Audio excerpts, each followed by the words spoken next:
1,700. 8 groups in the country are warning that the window to find earthquake survivors is fast closing. The Philippine government has sent a contingent to aid in search and rescue operations.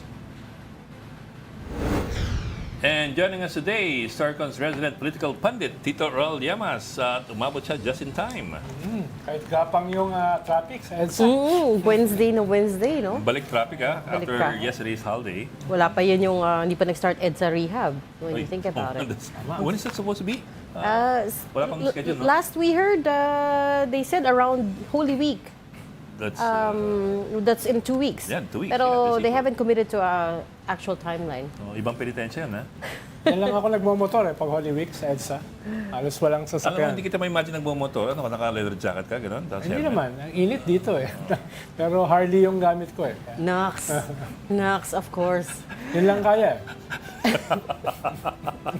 And from the Philippine Star, let's bring in Editor-in-Chief, Amy Pamintuan. Hi, Amy. Hi, Ami. Hi, happy Wednesday. Ano ba yung kulay na yan? Sabi nga eh. Hindi ko maarok Anong kulay Medyo... Beige.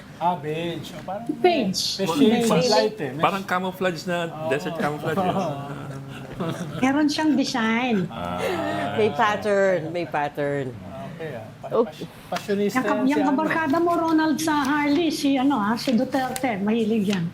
Oo. Pero mo recently, si Tatay Dudes, pag nagmumotor, 3-wheeler na yung motor niya eh. Oo nga, 3-wheeler na siya. Hindi na. Past few years. Dahil sumemplang, di ba? Dati kasi, Simula he nung would go around sumemplang. Davao in his motorcycle. But I saw old pictures of him in the 3-wheeler kahit dati pa. Yung 3-wheeler, hindi big bike yun. Well, malaki pa rin siya. Para siyang kotse. Hindi yung katulad ng Harley ni... The nature ng big bike ay 2 gulong lang. Dahil dapat laging nasa bingit ka ng pagbagsak Biking is but the expectation of a fall.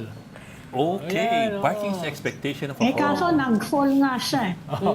Nalaglag, di ba? Nagka-diferensya. Kaya pinainom siya ng fentanyl nung doktor niya.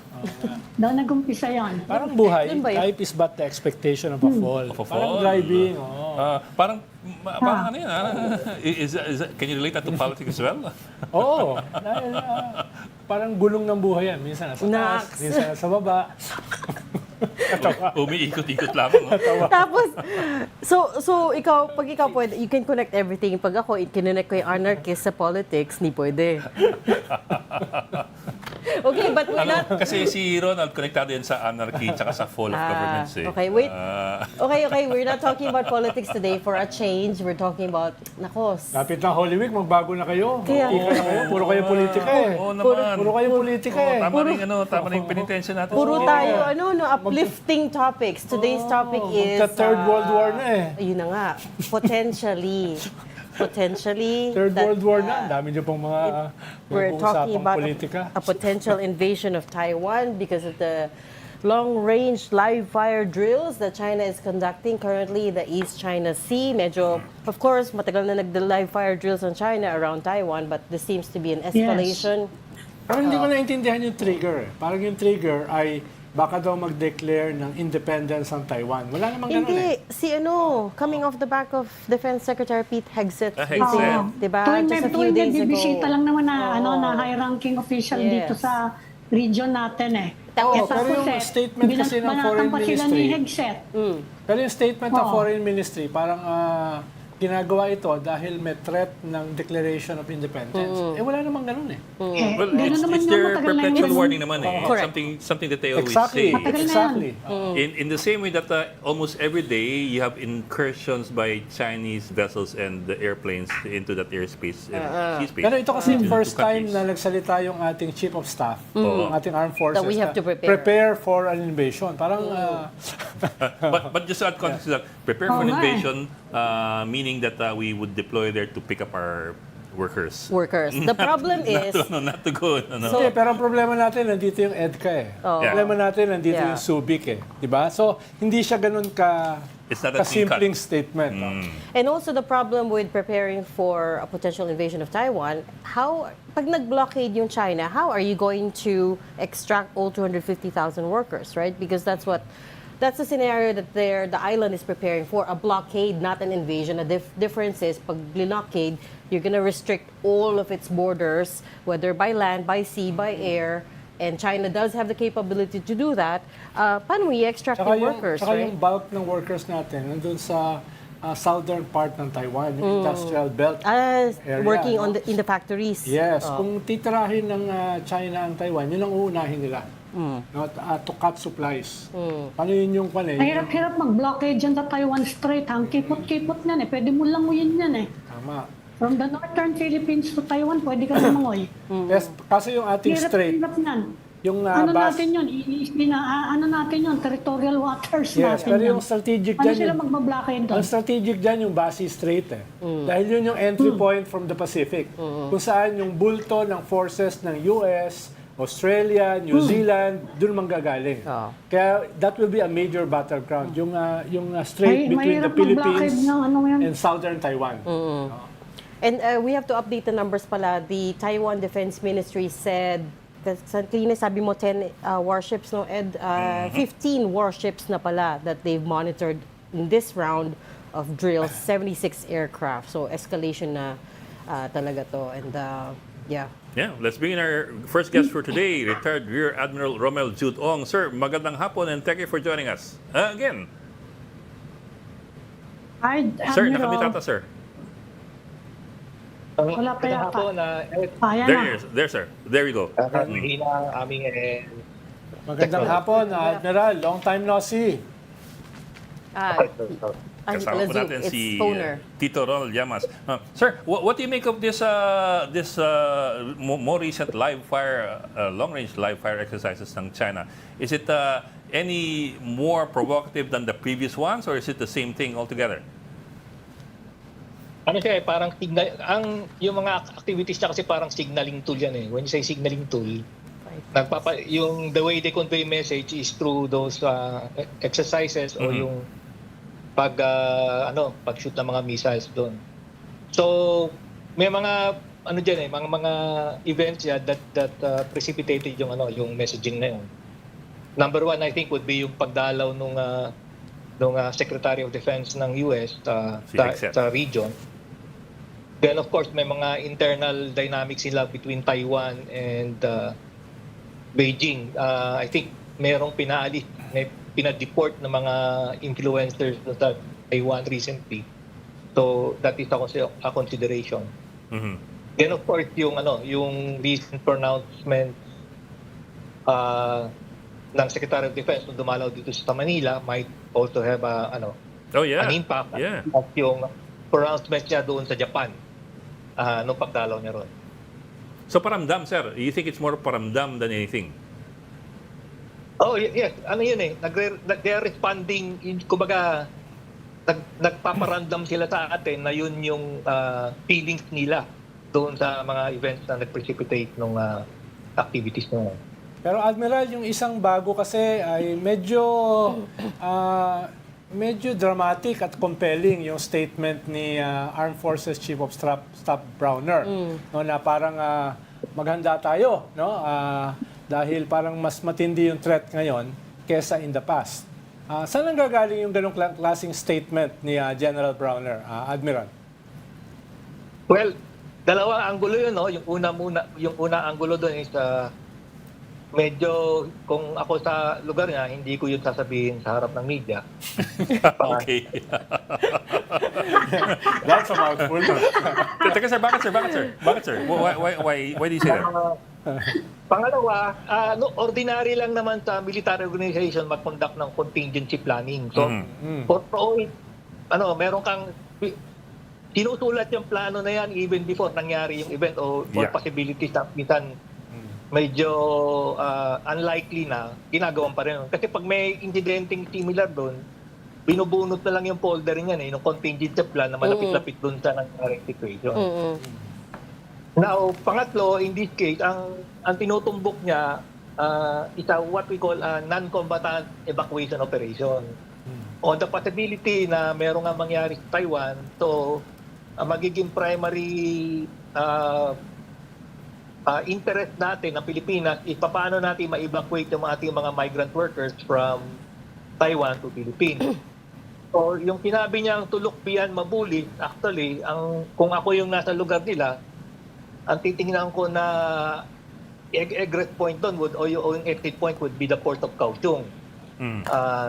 Then yung ingress would be maybe Port of Irene or Si Ilocos. yung Port of Papari.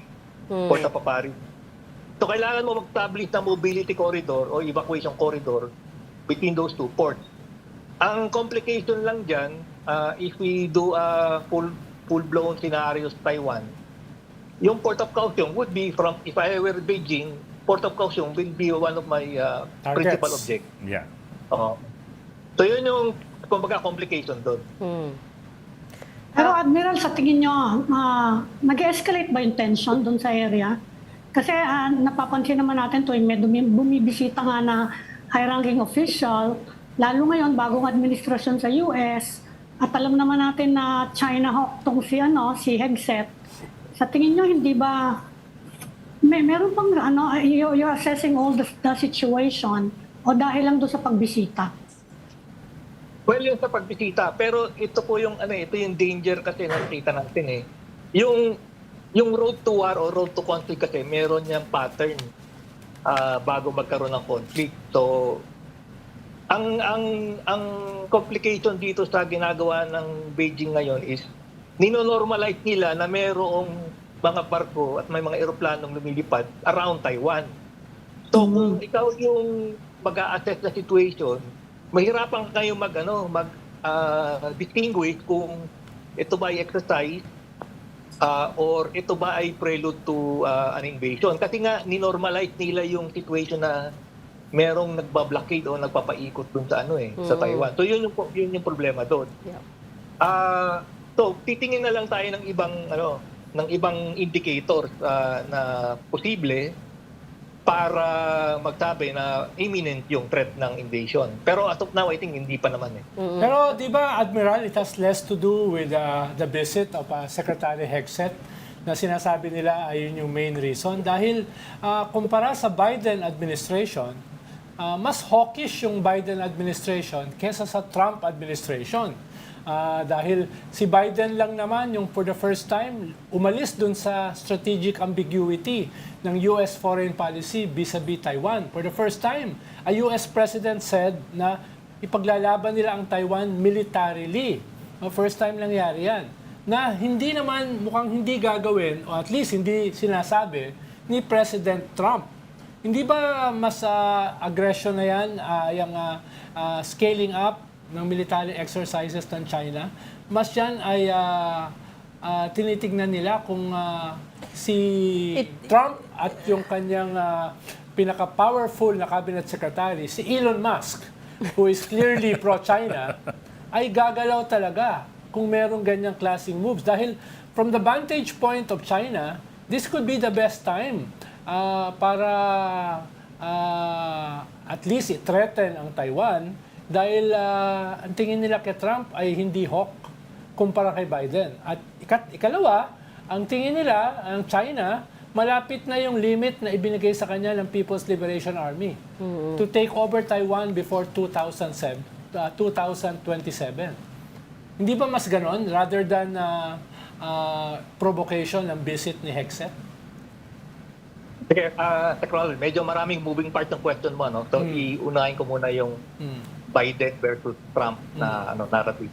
Okay, si Biden, sabihin na natin medyo hawkish. Pero ang problema, wala siyang wherewithal para i-execute yung kanyang optic. Bakit ko sinabi yun? The principal problem ng US ngayon is yung US Navy niya nag-decline over the years. Okay?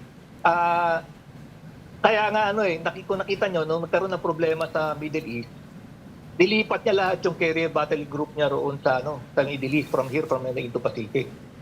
So, ang point ko rito, kinakapos yung US Navy in terms of assets. So, even if si Biden sabihin niya yung medyo hawkish siya nung time niya, alam mo ng Beijing na bitin yung instrument of policy niya para execute yung hawkish policy niya. Now, dito kay Trump naman, nakikita natin, although medyo matagal pa, na-recognize ni Trump yung problema niya, which is kulang yung barko niya.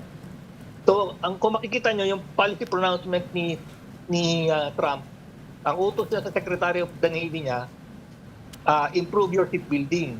Now, over and above that, nag-create siya ng shipbuilding office sa White House mismo. So, na-recognize niya yung problema na yun. So, ang point ko,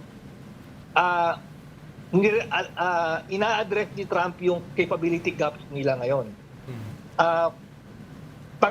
Another point is, si Trump kasi ang tendency niya, ang approach niya to statecraft more of naka-lean towards economic eh. And kung makikita mo, yung approach niya is through tariffs eh. Yung tariff one. Tapos, kung titingnan nyo, meron ding nilabas yung US, I forgot which agency, kung yung mga members ng Chinese Communist Party na merong pera na nakalabas ng China nandun sa mga bangko sa West. So, ibig nakikinita nila na mas kabisado ni Trump yung pressure points nila at ginagamit ni Trump yung pressure points na yon to actually exert pressure sa kanya, sa partido. Admiral, let me come back to something you said earlier, no? In as far as yung scenarios in case a blockade of Taiwan does occur, of course, the priority for the Philippines is to extract the 250,000 workers, Filipino workers there. Ngayon, you said yung egress most likely sa Kaohsiung, yung ingress sa Apari. But what if nabasa na nga ng China to and they've prepared for it? Do you think we're prepared for a plan B? And you're correct in pointing out, by the way, that the AFP has been preparing for this since last year pa. And I know this because they had a briefing with international media na nakasama ako. And at that time, si General Bronner already said that, you know, we have made plans. Like you said, nasa folder na nga, kukunin na lang when D-Day happens. But do we have enough plans for alternative scenarios, do you think? Yung approach kasi natin dito, Regina, is not to actually engage in a conflict, but how do you disrupt yung strategy ng China or ng Beijing? So, kasi dito, ang most likely scenario dito is iba-blockade niya yung Taiwan sa south and as well in other parts of Taiwan, no? So iba-blockade niya yung tinatawag, yung gusto sana nating evacuation corridor, mobility corridor, iba-blockade niya yon. Doon sa Basi Channel pa lang. So hindi natin magagamit yun. In any conflict sa part ng Taiwan na affected yung Philippines, ang first objective dyan is i-control ng Basi Channel eh. So bubuhusan niya ng barko yan para makontrol yan. Kaya kung makikita nyo, bakit yun yung rationale ng Typhoon missile system saka yung bagong system na ini-introduce ng US for the exercise, yung Nemesis system yata yun. Kasi puro puro anti-ship missile system yun eh. Okay? So the only way para to avoid conflict or to deter China is to provide a capability para ma-disrupt yung strategy niya. In which case, kung ang konsepto niya ng invasion ng Taiwan would be blockade yung southern part of Taiwan. Ang solution doon is yung asymmetric capability that will prevent them from matching up barko doon sa southern Taiwan. So yun yung Typhoon, yun din yung Nemesis, at yun din actually kung dahilan natin kung bakit bumili tayo ng BrahMos sa India. Precisely for that scenario. Ang problema... Prepared ba tayo, Admiral? Kasi sabi ng Malacanang kanina, nag-react doon sa mga sinabi ni Bronner. Sabi ng Malacanang, prepared naman ang Pilipinas, prepared na ang military. They were downplaying the statement of General Bronner. Well, gaya siya, I would not have made that statement in public. Yeah. I see why we're here this afternoon, pinag-uusapan niya because of that statement. Yeah. So, Pero, Admiral, we have 1 or 2 Typhoon missile systems. Andaling wasakin yan with the number of ballistic missiles ng China. Lalo na, wala namang missile cover yung ating Typhoon missile system. Unlike halimbawa sa Israel. they have missiles and they have missiles covering the missiles. They have anti-missile missiles. Oo, tayo wala tayong Yeah, they're Iron Dome. wala tayong Iron Dome. May shield sila. So isang one or two ballistic missiles kayang iwasaki na yung Typhoon missile system na yan. Hindi pa siya ganun ka-integrated like in other more advanced places. Kaya may silbi ba yung Typhoon missile na yan for now in a real shooting war? Or is it for now parang a minor investment pa lang? Minor investment, tapos messaging din, optics din yan. Tama ka ron, Sec. Ronald. Actually, tama ka doon, kulang yung kasi system dapat yung approach dyan eh. So, if you recall, when we acquired the BrahMos anti-ship missile system sa India, merong component yun na air defense system na hindi pa nabili kasi kinulang yung pondo eh. Pero supposed to be, yung BrahMos na yun is supposed to be protected by an air defense system para hindi siya para protection niya. At the same time, since land-based siya, part ng protection niya is that battery is supposed to be moving around every 24 hours. Hindi yan naglalagay sa isang lugar eh. So mayroong doesn't that defensive mechanism siya. So doesn't that investment become so vulnerable now? I mean, we bought a nice shiny missile from India, and turns out that we don't have an umbrella in case it rains. Well, so to speak. Well, may typhoon din. Yun yung problema kasi, kasi when we proposed the acquisition, it was a system. Yeah. But when it was Nakulangan. yung umana taga and everything, hindi system yung pagkakabili, piecemeal. Yeah. Because of funding. As usual. Tingi-tingi. Parang bibili ni Yossi. Parang gawa ng mga bridge natin, Teka lang, Admiral, the other news story that came out today that we're carrying is yun nga, the US has approved the potential sale of $5.6 billion of 20 F-16. 20 F-16 fighter jets. Actually, itong question is both for Admiral and for you. 20 F-16 fighter jets to the Philippines to secure as a deterrent against China nga. Makakatulong ba ito? Diba, Admiral, ang F-16 are Cold War fighter jets that was created more than 40 years ago eh. So ngayon, marami ng mga advanced fighter jets. How can they defend us from How can it serve as a deterrent? Yeah, from a to superpower China? like China, na ang kanilang mga fighter jets are top ano of ba? the line. F-20? Top of the line, no? Ano na yung top of pinaka-highest Landing end? na sila sa dark side of the moon eh. Kaya, F-22. May J-20. Yeah. Hanggang ano na tayo. Anyways, Admiral Ong, please go ahead. Kung air-to-air, ang advantage lang natin o ang tulog lang natin doon kasi hindi pa nila na-perfect yung carrier operations nila eh. So even if meron silang aircraft in play, hindi pa nila na-perfect yung system na carrier-based operation. So matagal pa yon. Yes, sir. Ang another possibility is i-base nila yon doon sa any of the three facilities nila, 2B, Fiery Cross, or the Yung artificial islands. So yun, pwede rin kasi yung, if I recall correctly, yung J-11 aircraft nila, kaya na yun eh, yung range ng Pilipinas, papasok na yun. But of course, hindi natin alam yung state nung runway. Kasi may mga speculation tayo na yun eh, since exposed to the elements yun, hindi siya actually flyable or useful for flight operations yung na yun. But that's speculation on my part, no?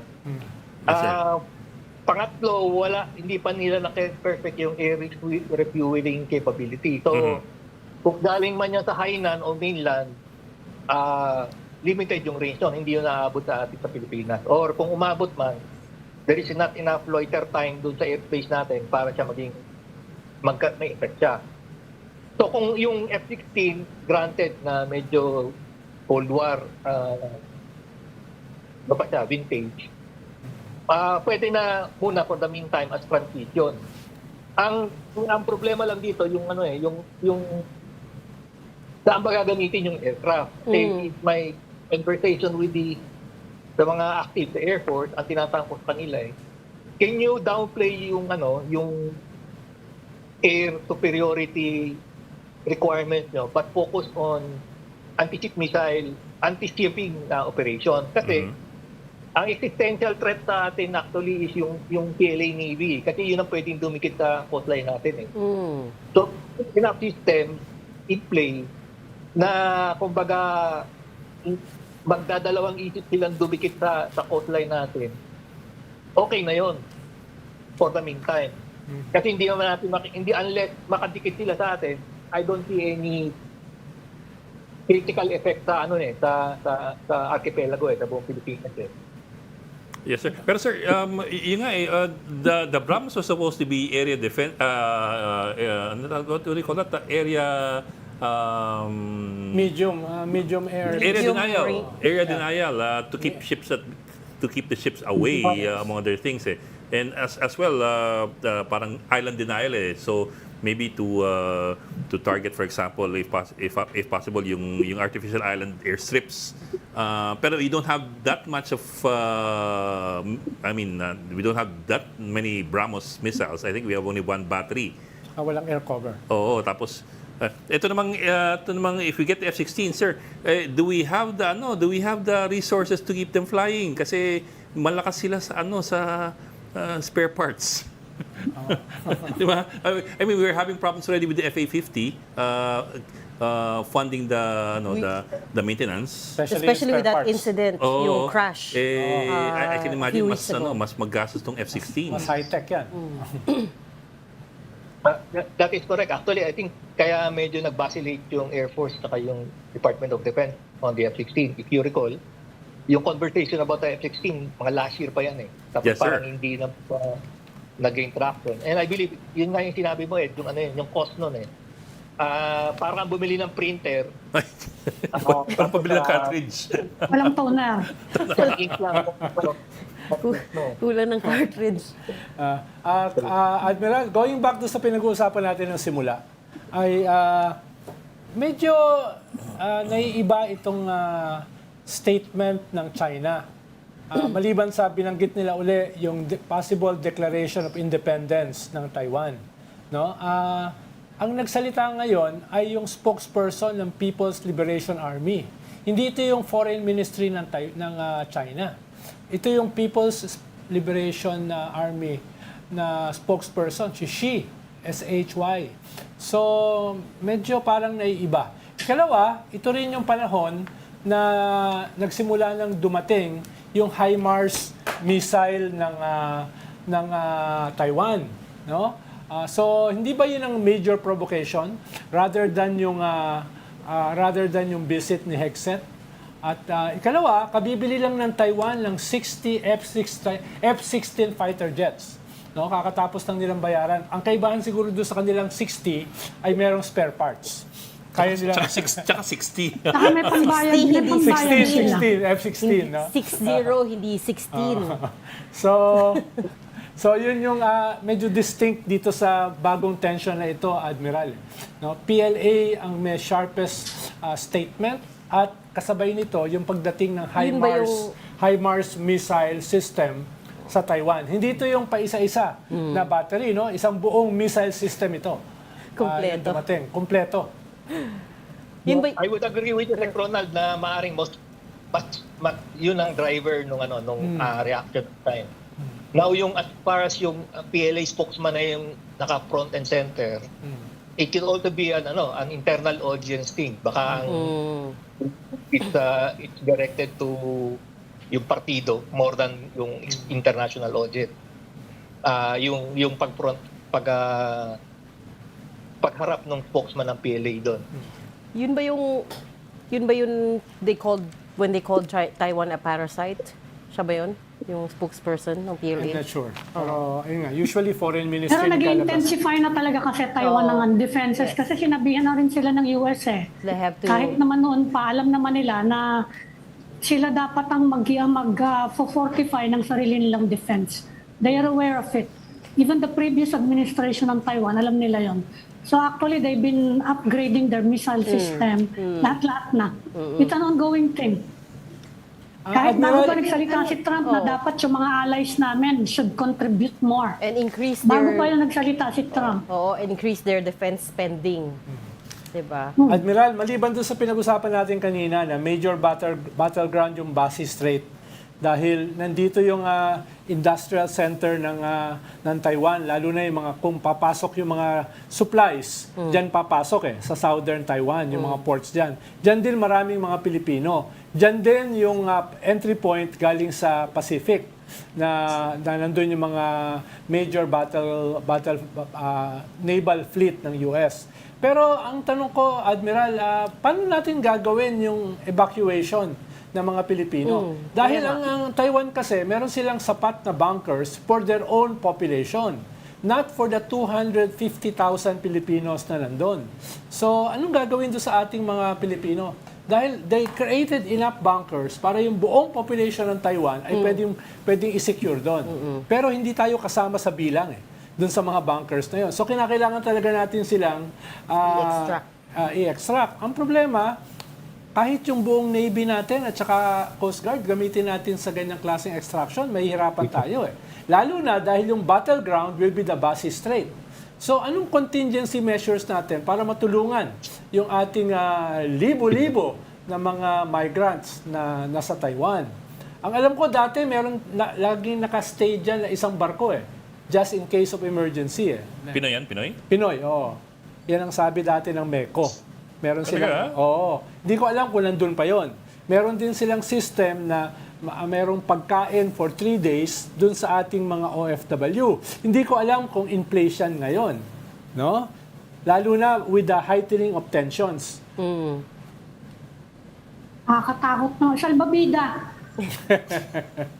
Alam mo, I actually visited Meco in December. Nakausap ko si former PCO Secretary Cheloy Garafil, who now heads up Meco. And it's, tama ka, she said, we have contingency plans in place. We know what we're gonna do pagka nag-invade pag nag-blockade or nag-invade itong China.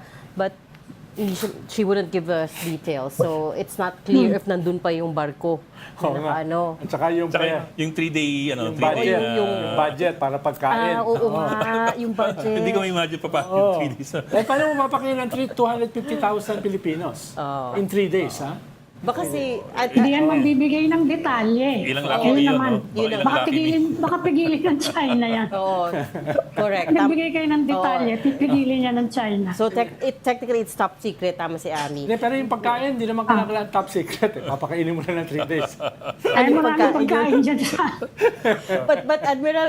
Maraming pagkain dyan sa Taiwan. Admiral, tanong ko lang, do you expect na, let's say, you said war is not imminent, pero in case of this Taiwan blockade happening, do you anticipate na mai-activate, kailangan din activate yung EDCA sites natin, especially the 4 additional ones that were committed last year. Dalawa in Cagayan, 1 in Isabela, and 1 in Palawan. Yes, dapat doon pa yan. Although, hindi natin alam kung bakit na-delay siya. I think yung EDCA site sa North at least i-priority muna. Kasi kung tayo lang gagastos yan, medyo challenge yun So, pwedeng i-prioritize muna yung EDCA site in Cagayan and in the other parts ng Northern Philippines.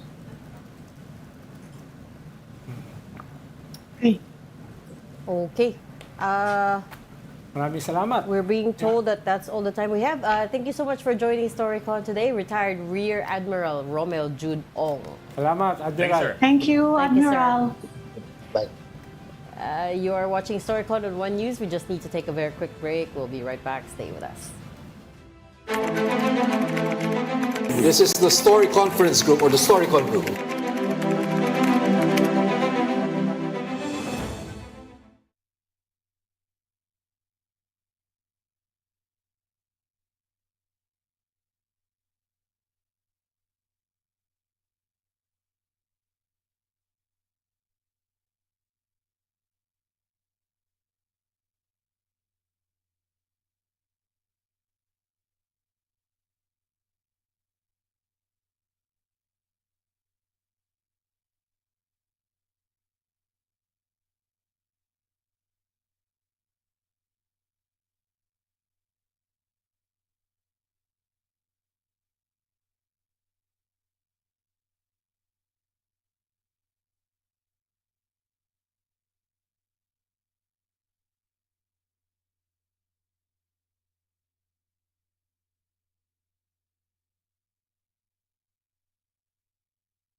We've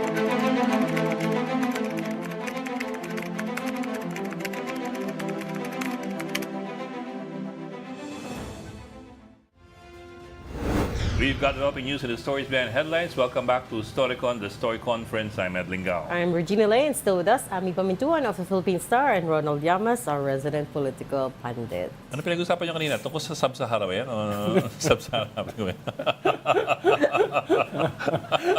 Don't go there. Off-cam yun. Don't go there. Chismis lang yun between Ronald and me. Okay, don't go there. Don't go there. We can go there if you want. Manood na lang sila ng safe house mamayang gabi. yes. Yun na lang. Correct. Manood na lang sila. Is that a better suggestion? Uy, Oo. what were we talking about? Yung Si Brahmos? Kaufman, Yes, yung Kaufman is USO. double N, Kawawa. and the original Kaufman, they both have appeals. Ah. The author Kaufman with double N, Who's American, not yeah, British. is appealing to Filipinos to stop spamming him. He's not Nicholas Kaufman of the ICC, not the ICC accredited lawyer. He's an author. He writes books, not pleadings. So, Nakita cheese. mo yun, Ami? Yung Nicholas Kaufman yung with double story. N. Oo. Kawawa naman. On Facebook, he's been spammed. Ayun na. He's appealing to the people of the Philippines. People of the Philippines. Please. para MacArthur ito. Ang problema, lalo niya sinabi yan, alam mo naman mga Pinoy, sutil. Lalo siyang titirahin. Hahanapin Pero, siya. Hahanapin siya kaya, di ba? but you know what they say. Sana si double N. No publicity is bad publicity. So, he's an author. So, baka pwedeng, it might help his His career, his book sales. Baka he can write about the ICC na. Write a novel about the ICC. Yes, yes. About the Speaking criminal... of Kaufman, yung kaibigan mong abogado, Ronald, si ex-human rights lawyer. Makipag-meeting kay gusto niya makipag-meeting kay President Duterte para makasali pa rin siya sa legal team. Kung hindi siya official counsel, hindi siya makakapasok doon. Kailangan official siya.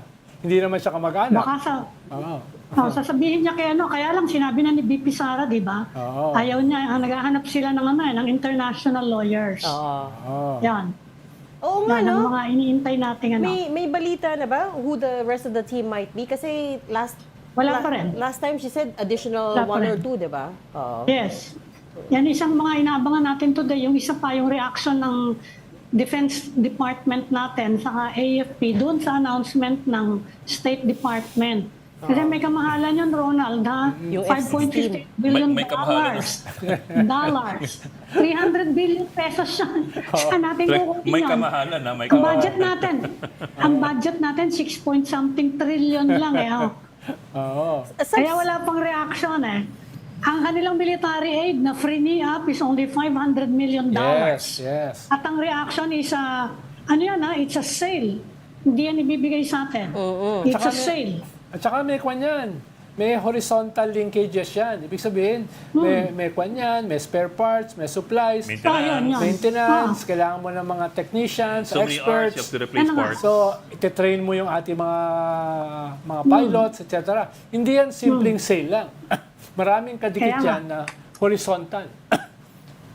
Para Kaya wala magkano. pang reaction. Hinintay natin, baka within the day, magkaroon ng reaction nga yung DND, sila Gil Gibochadoro. At I guess it won't be the AFP na magsasalita doon. Malaking pera yan Pwede kong bawasan Baka yung malaman aking yan. kwan. Pwede kong bawasan yung bank account ko para at least hati kami. I was gonna say, subsidize mo ba to?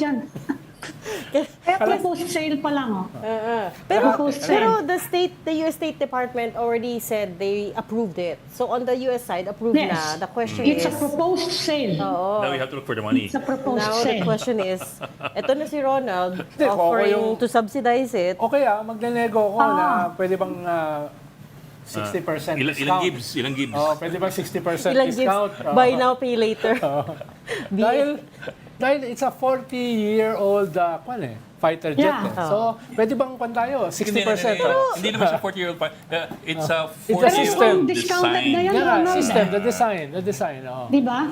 Ang dami na ngayong Mukhang advance discounted na Yeah. yung presyong yan. Oh. Wala siyang Mukhang friendly stealth, price wala pa na siyang yan stealth capabilities So Baka tayo na lang ang bumibili ng F-16 ngayon So if it's a 40-year-old system, bakit F-16 yung pinili nila? Well, they upgrade the F-16 avionics every now and then. This one is, I think, F-16 D, Block 70 or Block may 72. mga series siya. So, ayun nga. Kumaga parang bumili ng Toyota. Camry May mga naman, series Toyota, pero na Camry ano, naman. yung mga model. May later versions, may earlier versions. This one is the Later latest models. version. Of the Toyota. Ang problema, meron ka ng BYD, Tesla, Ayun na etc. nga. No? Ayun na Kaya, nga. totally iba na yung system. So kaya nga, Halimbawa, F-16 kasi hindi yan nag-hover. No? Hindi yan yung fighter jet na mga ngayon na tumitigil sa ere. Nakatigil na gano'n. F-35B. Yung Osprey. So Parang medyo Osprey. sa isang bakbakan. ay- parang Osprey. Oo, Kailangan mo kakapun- ng Hindi, hindi siya ganon. kailangan mo ng Osprey that hovers. No, or the F-35. Some versions of F-35 are VTOL, vertical takeoff and landing. Hindi lahat. I don't know if it's A or B. Ang Osprey kasi is really more of a helicopter that can More can helicopter transform siya. into an airplane. An F-35 na VTOL is parang Harrier. Tapos, hindi ka lang ititrain para maging piloto. Ititrain ka para maging Top Gun. Ibig sabihin, yung pwede sa bakbakan. No? Dahil Combat pilot. marami kasi sa mga pilots natin, hindi pa nakikipagbakbakan ng fighter jet to fighter jet. Ang ating mga pilots, yung titirahin yung mga Abu Sayyaf, titirahin yung mga NPA, di ba? Pero yung Top Gun kasi, yun talagang fighter jet to fighter jet. Oo. So- Ibang training yun. Oo. Matagal-tagal pa yon. So, but it doesn't answer my question. So Yung if, tanong mo. bakit F-16 pa rin? Because you it's, know, I get that it's may newer models every year, pero why wouldn't you, kung bibili ka na rin ngayon lang, right? And you're preparing for potential That's why they were choosing attack. between the F-16 and the Saab Gripen of Sweden. I think also one engine natin yung Saab Gripen. Ibang dynamics pa yung one engine versus two engines. Kasi with two engines like F-18, ganun, you double the expense of the maintenance. Dalawang makina mo okay. So may cost issue Pero pa rin. kahit ang iniisip lagi dyan, yung interoperability. Dahil alay So that- tayo ng US. Yeah. At kung sakasali magyera, ang kakampi natin yung US, kailangan yung mga ganyan natin interoperable with them. And mas magaling kung sila gumawa. No? Yeah. Versus, for example, getting the Saab Madali. Gripen from Europe, ngayon nagkakahiwalay pa yung Europe with the US. Yeah. So you might have problems down the road. Kaya kahit yung mga European defense industry, nag-offer yan lagi, may technology transfer, which the US does not do. Hindi natin makuha-kuha dahil dyan sa interoperability. It's a Apart complete from mas mahal nga sila, syempre. It's a complete framework Hindi siya pwedeng patsi-patsi. Diba? Sanay tayo. Ang ating kultura, talyer. No? Talyer culture. Hindi pwede kapag ganyan. But that's a good point, no, Amy? Ayaw mo na rin. Interoperability. Gamitan mo ng baterya. I-jumpstart mo. Pukpok. Sipain yung gulong. Dali. Pag nasira, tinatadyakan yung kotse. Yung gulong naman. Kawawa Dyan, naman yung Shed. Alam niya yun. Pagawa natin ng tornilyo. Pagawa ng tornilyo. O kaya kahuyin mo dun sa kabilang kotse. Ito na yung sinasabi ni Admiral Ong, piecemeal, pichi-pichi approach. Na. Ay, nako. Minsan, Kaya nga. sumakay ako sa OB-10 Bronco ng Air Force. Sumakay sa cockpit, take off kami. Paggalaw ko sa dashboard, nakuryente ako, may ground. Oh my God, we're going to take off with this airplane. Meron nga tayong tatlong Electrical. meron nga tayong tatlong C-130. Pero usually yung dalawa sira. Isa lang ang paandar. Wala din spare parts. Oo. Dahil problema nga sa spare parts. No? At least C-130, yung Vietnam War pa sinasakyan yan. natin nun, yung Malacanang Fresco, remember? Yung F-27. Fokker. Oh, yung At Fokker. least na-retire na. Oo. Yung tinulak namin. Tinulak namin. Hindi, totoo. May picture yun eh. Tinulak namin. Ayaw mandar. At least na-retire na yun. Pangit pakinggan. Kawawa naman kayo talaga. Inaapi niyo ang mga military natin. Hindi! Kaya nakuha pa ng Actually, No, Yung nagbebenta, When we yung talk nagbebenta. about these things, Mocha, it's with the envy of getting people in government to put in more money where their mouths are. So, kinokonsensya Eh, yun natin na nga, yung... paano yan? At Congress. mas kumpletong defense system, di ba? Hindi yung Yes. patsi-patsi. Eh, binawasan nga yung defense budget ngayong taon. Ano ba kayo? Ayun na Napunta nga dun sa eh. program appropriation. Yun Hindi, na nga magchichipin na lang ako eh. So, Ganun tayo. 4 billion, kasya na yun. Kasi you're trying to buy 20 F-16 fighter jets, tsaka pangalawang Typhoon missile. So, Kalahati. Sagot kalahati ko na. sa'yo. Okay. Sagot ko na. Okay. Pakitawag nga si Secretary Ayan. Teodoro, Ami. May sagot na dito. Put that in writing, ha? Put that in writing. Sagot ko na. Sabi mo na yung punchline, pwede bang sige. pasalood? Okay. Unfortunately, we've run out of time. Thank you for joining Thank God. Storycon today. Amy Pamintuan, Dumadaos-dos na yung usap eh. Dumadaos. Editor-in-Chief of the Philippine Star, Ronald Llamas, President Political Pundit, and magpa-fund daw ng defense Resident political funder na. funder. That's right, hindi na pandit, funder. Join us again tomorrow 4 p.m. Storycon. I'm Regina Lake. I'm at Lingao. We're One News, all sides, all the time. This is the Story Conference Group or the Storycon Group.